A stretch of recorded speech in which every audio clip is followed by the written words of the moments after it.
So, what about the economy? The stock market is thriving off of AI. This is what I always hear from people who are pushing back and they're being like, well, data centers aren't that bad. We need the data centers to have AI because AI is thriving and our economy is booming. The stock market's doing great. Correction. NVIDIA is doing great. And the stock market is basically surviving off of NVIDIA right now. NVIDIA keeps buying up smaller tech companies and company stock, which inflates their own stock prices. So it appears more and more to me like it's a shell game. And I'm not going to sit here and pretend to you that I'm some economic expert. I've just been reading a lot of economic experts and what they're talking about with it. And to me, it suggests that the industry is actually not thriving, that NVIDIA is thriving. And as a result, NVIDIA is able to sort of manipulate the market with their power and their influence and their stock buying to make it look like the market is actually thriving, when in truth, it's all propped up on NVIDIA. That's not really a thriving industry. That's Enron, which, if anyone is old enough to remember or has read up on Enron, Enron happened when I was kind of aware of the world, but not really. I was really young at that time.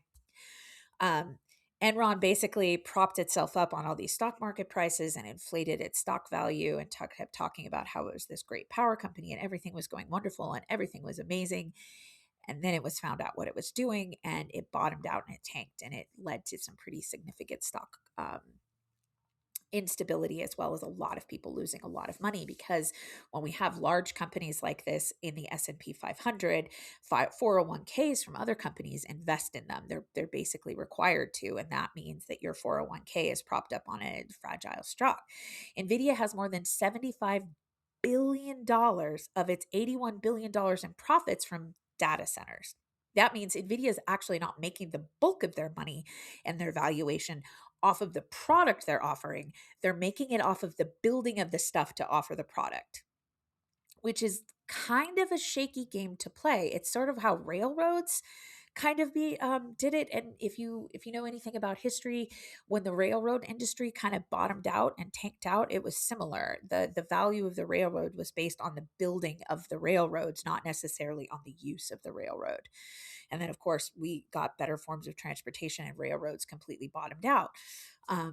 But also, there were a lot of people who invested in the construction of railroads across this country in the late 1800s that ultimately ended up going bankrupt because the building of the railroad was the profit. The actual railroad itself wasn't really a significant profit margin, because often when we're investing in things for infrastructure for the benefit of society, it's not a huge profit center, right? It's not designed to be this giant profit center. Look at the mail.